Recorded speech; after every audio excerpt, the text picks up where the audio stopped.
Good morning, everyone. I hope you are fine. In our lecture today, we will discuss Chapter 2 in Wuthering Heights, a novel by Emily Bronte. So, this lecture of Wuthering Heights by Emily Bronte will discuss the following. At first, it will give a summary for Chapter 2.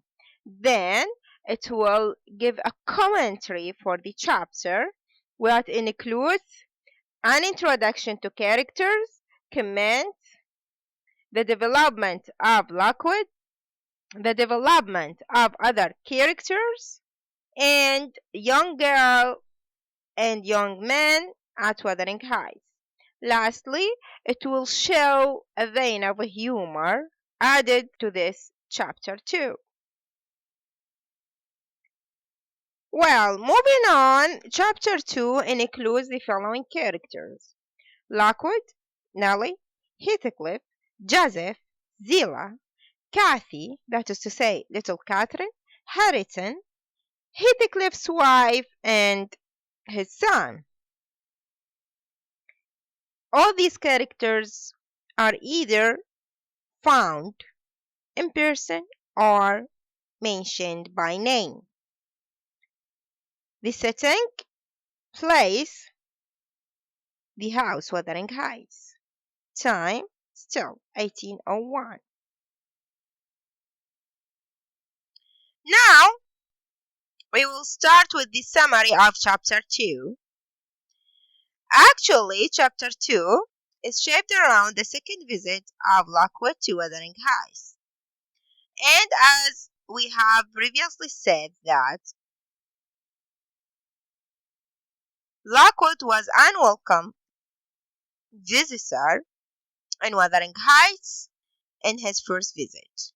However, for a mysterious reason, he decided to return back and visit Wuthering Heights again. But this second visit is filled with some difficulties. So when Lockwood returns to Wuthering Heights and as he arrives, snow begins to fall. The first difficulty is that the weather is bad. He knocks on them for, as Joseph explains, no one is willing or able to let him in.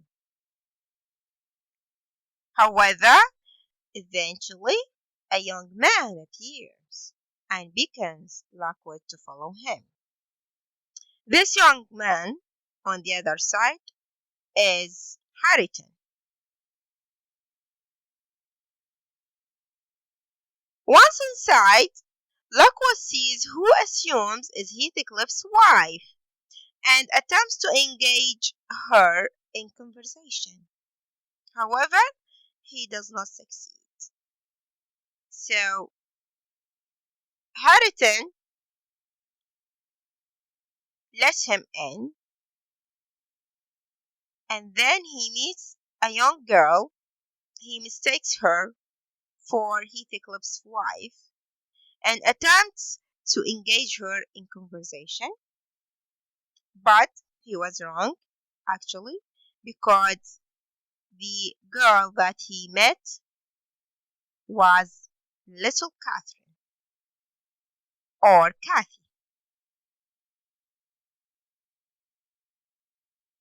Lockwood then waits for Heathcliff's return, all the while making inaccurate assumptions and suppositions. These assumptions and suppositions, as I have just said, about Harriton and little Kathy. He thought that Harriton is Heathcliff's son, and he thought that little Catherine or Kathy is Heathcliff's wife. The snowfall develops into a snowstorm, and Lockwood asks for assistance finding his way back to the Grange. However, unable to get any help, he grabs a lantern that he says he will return in the morning. On his bar, Joseph thinks he is stealing the lantern and commands the dogs to attack him. So, more and more difficulties. The snowfall and the snowstorm. No one wants to help him. Joseph commands the dogs to attack him. Eventually, Lockwood ends up suffering a terrible nosebleed and is forced to spend the night at Wuthering Heights.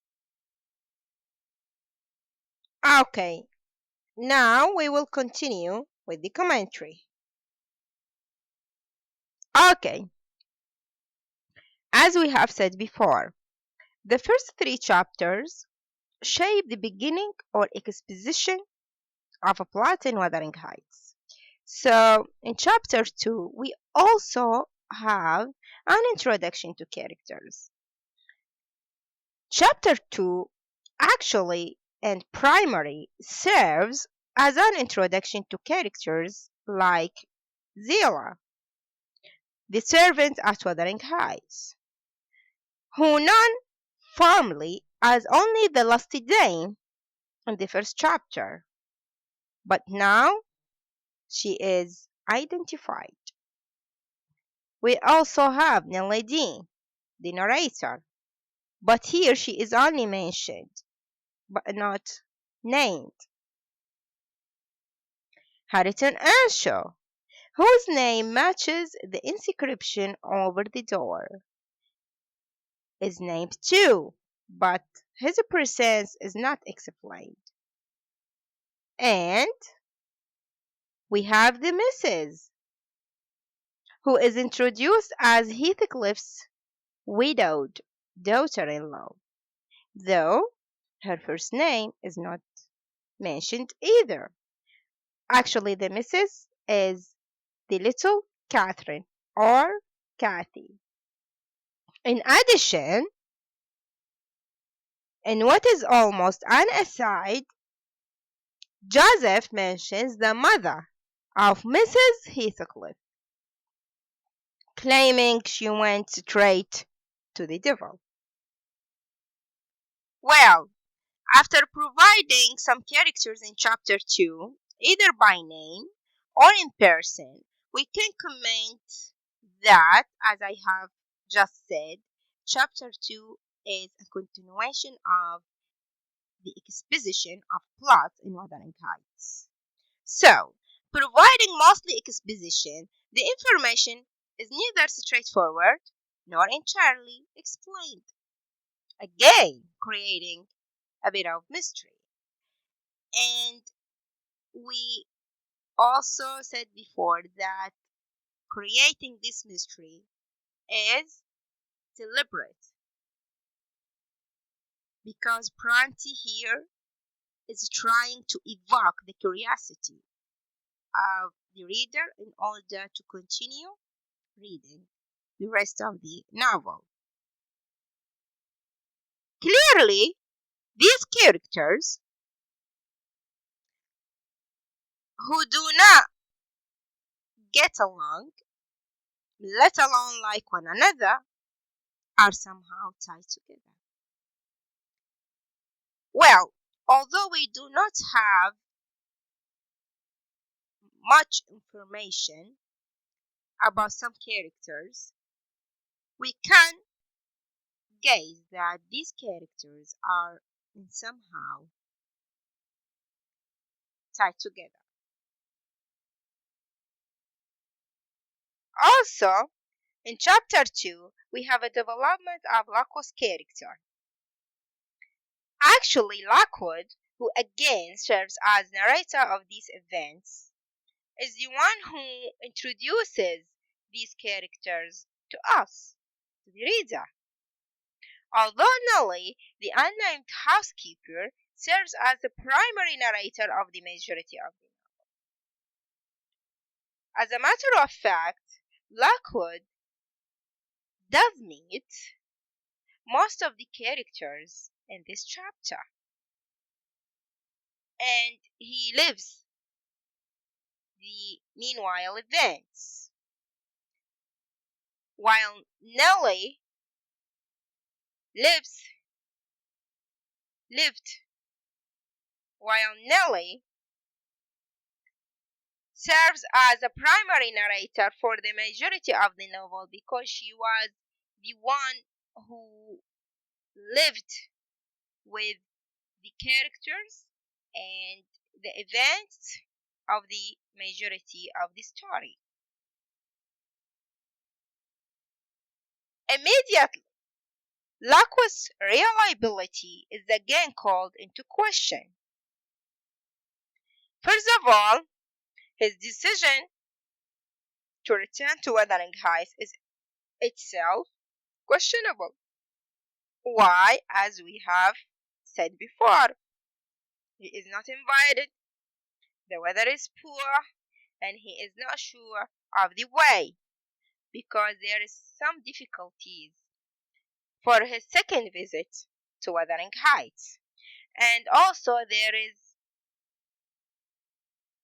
a query in regard to his desire to visit Wuthering Heights again, in spite of the fact that he was unwelcome guest in the first visit. Yet, after he arrives, he is annoyed that the inhabitants are being inhospitable. He has unrealistic expectations, which he presumes will be met.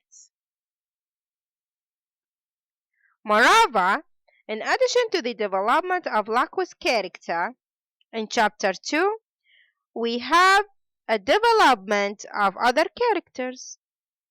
So, in addition to the development of Lacos' character, important bits of information about other characters are revealed. Like, for example, Joseph. Although fanatically religious, he is also superstitious. Harriton, on the other side, is fiercely proud about his heritage. Mrs. Heathcliff, however, is a paradoxical beauty who does not like being at Wuthering Heights, but is not permitted to leave. On his part, Heathcliff has lost both a wife and a son. At this point in time, these characters are intriguing but not sympathetic. On the other side, what is worth mentioning in chapter 2 is the appearance of a young girl and a young man at Wuthering Heights. So when Harriton leads him inside, Lockwood waits for the missus to ask him to be seated, which of course she does not do. As we have said before, that Harriton was the one who leads Lockwood inside. And once he is inside, he meets the missus. The missus is Kathy. However, Harriton was the one who orders him to be seated. And in an attempt to make polite conversation, Lockwood misidentifies the young girl as Heathcliff's wife, but is told by Heathcliff that she is his daughter-in-law.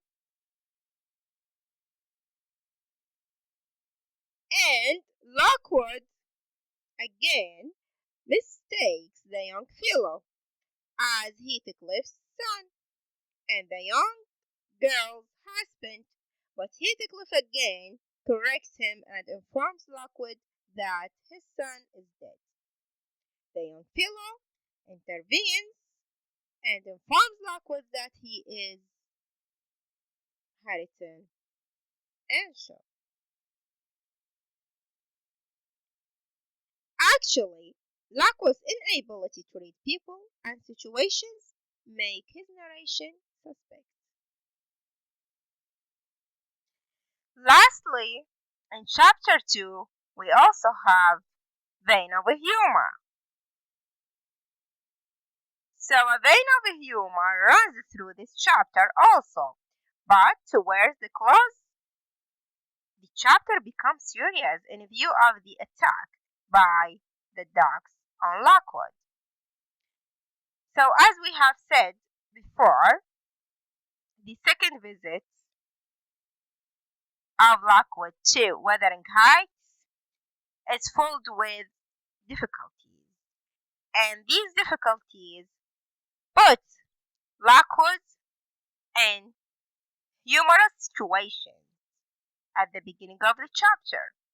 However, at the end or at the close of the chapter, the situations become serious in view of the attack by the dogs on Lockwood that obliged him eventually to spend his night at Wuthering Heights.